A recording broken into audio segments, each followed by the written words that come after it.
Okay, so yeah, that's it about my study, my involvement using ethnographic methods. Um, yep. And now, if anybody has any questions regarding this, you wanna ask any questions, any doubts, or with respect to what I have shared, or with respect to the lectures that has happened. If not, then we'll just go through some questions, some sample questions in the last few assignments, and then we'll wrap up the session.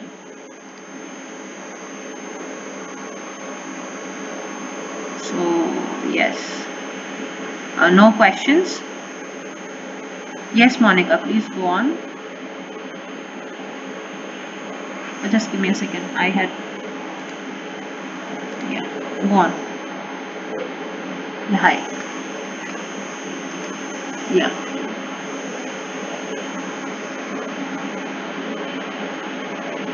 Mm-hmm.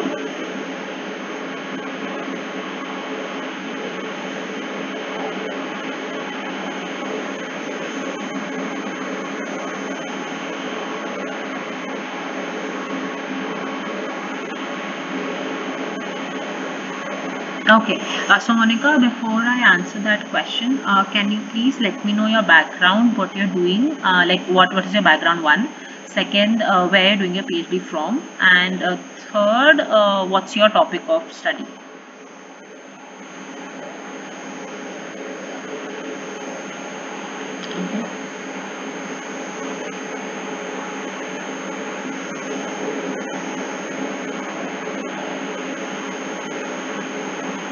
Mm-hmm.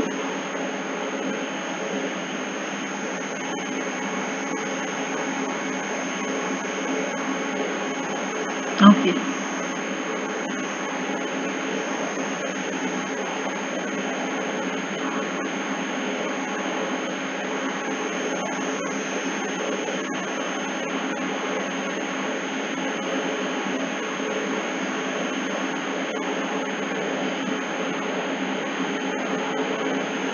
Okay, okay, okay. So I'll just continue with answering your question. So for me, as you can see, it's a very challenging question one, because see, qualitative data for me is mainly descriptive.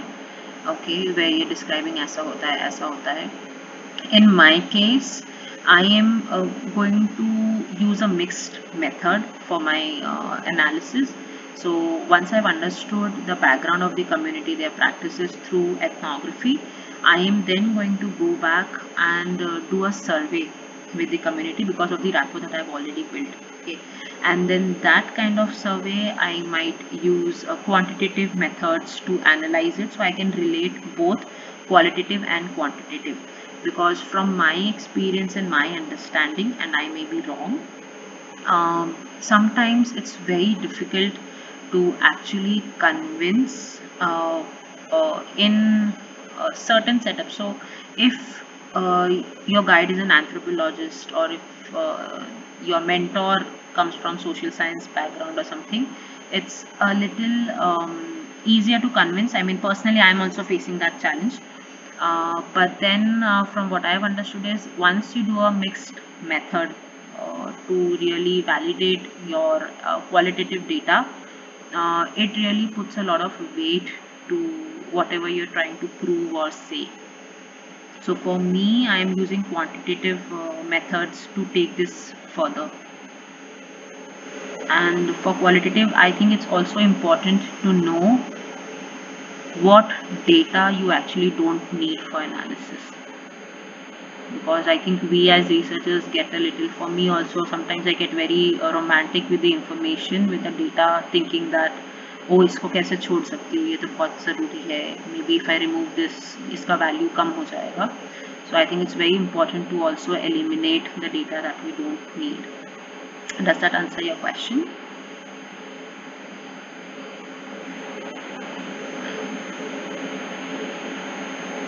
Yeah. So yeah, so for me, for me, the kind of the solution that I've thought for it is to use a mixed method, or use Yeah, to blend both. And in that terms, you can actually validate kind of your qualitative data. So for example, if you say what is the larger impact of your research, how do you show it? It's very difficult to convince people who are not as invested as you have been in your research. That's okay, Monica, it's okay. Yeah. So yeah, so I think quantitative suddenly puts a weightage to what you have done. Yes, but without such kind of qualitative data, your quantitative, I think, falls flat.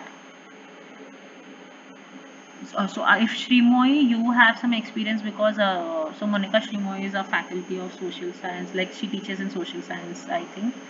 So Shrimoy, if you have some inputs on this, maybe it can help me as well along with Monica. Shrimoy, can you hear us? Okay, I'm not very sure if we can, if she can. Shima, if you can just, drop in any time. Okay. Any other question for others?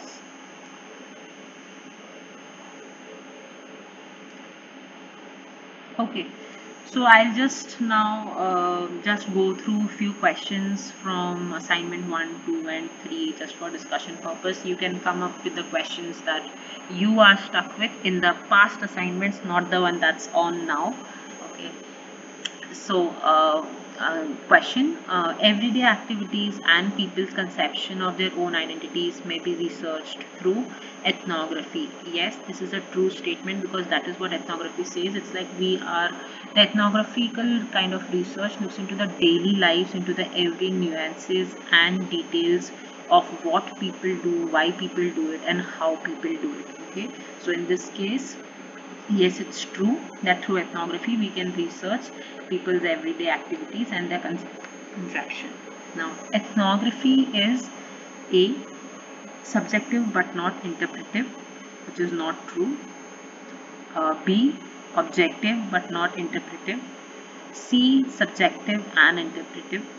4, descriptive but not interpretive. Okay, we know that ethnography is descriptive, subjective, and interpretive. Okay, we are supposed to be objective in our research, but we also know that coming from some biases ourselves, we will always be subjective. Okay, we should practice the art of reflexivity, which is what, which is trying to know of where you are being biased, and then kind of try to make it more objective by looking at a larger data set.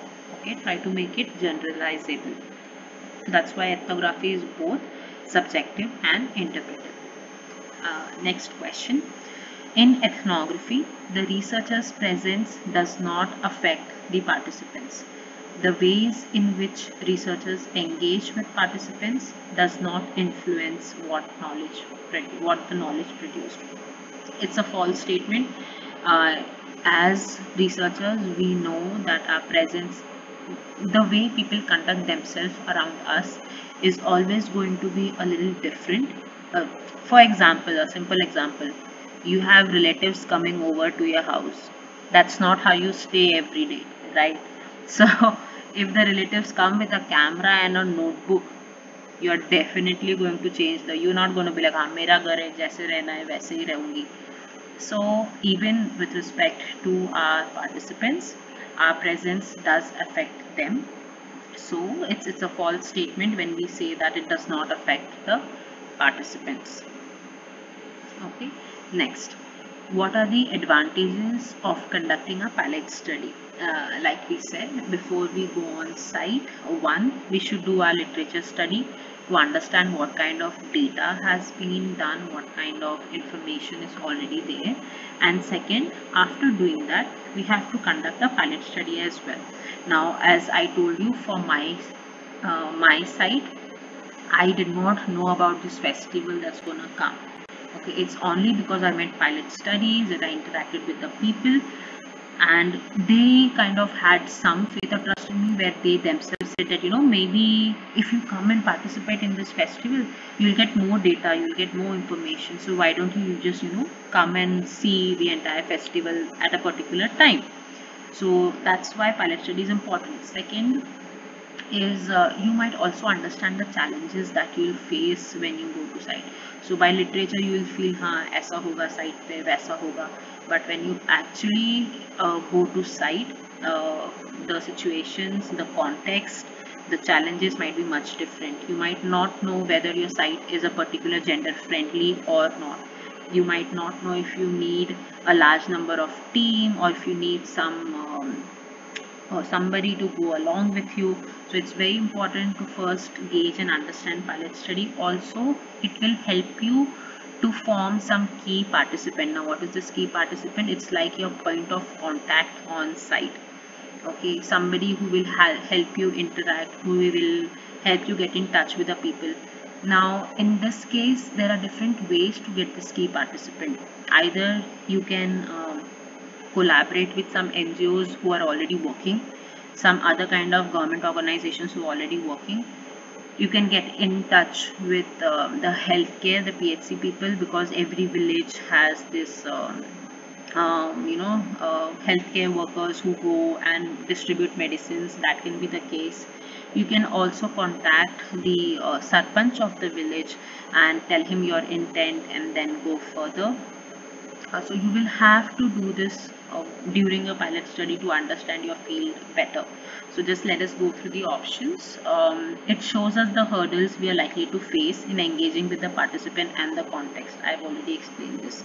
A pilot study helps us to get a deeper understanding of participants' life world. No, it just gives us a journal understanding, and then later on when you go for an in-depth study or ethnographic is what you're going to do, that will give you a deeper understanding. It helps us for the social and physical conditions in the field. Like I said, if you're a particular gender, will you be involved, will you be accepted, will you be invited, or whether you should take somebody else with you who would be accepted, invited and allowed. Like I remember one of my friend was doing it in Jharkhand, I believe, and women are not allowed to go as women researcher, as an outsider women researcher. She wasn't allowed to go in certain areas of the houses that she was trying to study in a particular region. So, but men were. So, an outsider boy would not be stopped. So then that's how she understood, and then she took her friend who would do it for her. Okay, so you should understand the social and the physical conditions of the field. For me, when I'd gone to the mountains, there's no hotel. Okay, there is no resort. So I have to understand the limitations of how I'm going to manage my stay, how am I going to manage my food. So all that constraints, limitations, you have to understand. And last option, pilot study is always a waste of time, and the researcher would not be able to learn properly from the study. Yes, you might not be able to learn in depth, but it's not that you won't learn anything at all. You will learn the constraints, and a pilot study will all actually make your in-depth study a little easier. Okay. This is a very straightforward question. What are the online research databases available for conducting secondary research? Okay, of course, not Scholar Web, not Research Here, it's ResearchGate, and then we have JSTOR and Scopus. Next is reading ethnographic studies related to our research. So this is the secondary study that we talked about. So what can this secondary study or ethnographic study related to our subject help us understand? One, it can help us plan our time ahead in the field. So this is before you even go for pilot study. You will have a general idea. Like if I have to explain you, it's like when you plan a trip, travel trip to any place, you're just not going to go and jump. I just say कि हाँ आज मन कर रहा है निकल जाती हूँ और पहुँच जाऊँ. We take our time to even plan our travel and all. We know what are the basic rules. Whether you're going to a particular country, whether you're going to a particular state, you should know the basic rules. Like for example, if you're going to a temple, a gurudwara, that you should keep your head covered. There are certain rules. So all these background study, it helps us understand. Okay, definitely not the third and the fourth option in this case. Next is everyday activities and people connections might be researched through ethnography. I think we've discussed this. Last one is about choosing the correct statement. So this is ethnographic is an appropriate method while we use to understand how people see their world in a certain phenomena. In this case, it says that it's not useful for investigating relationships. It's not true. We use ethnography to understand relationships, like the example, my research example that I showed of how certain socio-cultural religious practices are related to certain spaces in the village, certain spaces inside the house, how these practices or these activities are changing, and thus how are these spaces changing. So yes, it is useful for investigating relationship. Hence the second option where the first sentence is the same, it is used for investigating relationships. Okay. Ethnographic cannot be used to understand, that this is a false statement. And in the last case it says it cannot be used to understand people, neither can it be used to understand relationships. Again, this is a false. Hence in this case, ethnography is an appropriate method when trying to understand how people see their world or certain phenomena in it. Also, it helps to understand or to investigate these relationships. So ethnography can be useful for that as well. Yeah, that's it from my end today. um, if you guys have any questions, any doubts regarding the lecture or whatever. Oh, okay, I missed to ask a question. Tips about studying executives and people who are at the what has exactly. See, I think in this case, is she here? Okay, yeah.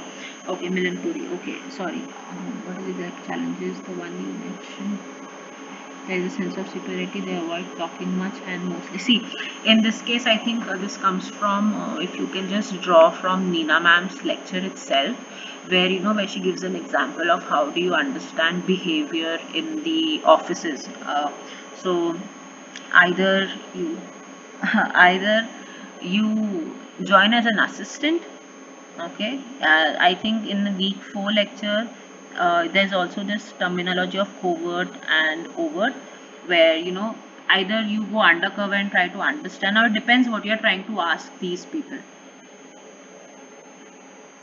Milan, I know you cannot talk, but it's very difficult to deliver from just my end without having an interaction. I'm so sorry. But for studying executives, one would be, I mean, I don't know what you're trying to study about them. Okay, are you trying to study what they do in a day? Why are they so successful? I don't know. Yeah, so then maybe you don't try to interview them. Okay, what is their maybe, so okay, so then you're looking at their creative process, the process of designing from maybe okay, so from what I understand, you are trying to look at how so for example, if you want to learn about a firm, just let me know if I'm right or wrong in this hypothetical scenario. So if you're talking about a successful design firm, you're trying to understand the design process and the output of that firm, how do they function, right? Okay, okay. So in that case, I think first you'll have to find out different stakeholders. If you're talking about a firm, there is one designer who's there, then there are people who work for him. Okay, and there is the product, which is the which the users can have a perspective and answer about. When you're dealing with these big shot people, what do you go with? Like, if you just go with interview or some problem, first of all, they're quite busy, they're not interested at all. Try to get in touch with them in an informal scenario, not in their office space where they are kind of meeting deadlines, making decisions, and then they have to entertain you as well. I would say do that, or just give them emails. If not, get in touch with their personal assistants. Okay, what is the free time, when can you engage with them, or you can just usually these people, like I, for my master's thesis, I have done it from September. So I'd actually gone to Bhuj Punarshala, and the director there, when I requested the time, they'll give you half an hour, but then your uh, see again, then that is not an ethnographic research, I believe. It's more of an interview based data that you're trying to collect, or a survey based. Because when you're saying ethnographic, then you would actually work in the firm for a semester like an intern, or 2-3 months like an intern, and then understand the process being an insider, and then ask questions to the boss as his employee, or as a part of the design process. Now when you're saying I'm just going to go and ask questions, one is going to fall out of the purview of the ethnographic research. Even if you're going to ask questions to him, there has to be a dedicated time or a number of times you are doing it. It cannot be just one meet and then done. So I think that helps you a bit maybe. And I've already shared my email address. If you have any questions more, you can get in touch. Yeah, cool. Great. Anybody else? So for this week, I just tried to put in my example where this week's lecture, where it talked about, understanding access to a particular community. So I just tried to draw in and from my example, my experiences. And so, great, if there are no more questions, no more doubts, we'll conclude for today, and we'll meet next week at the same time. Thank you, everybody.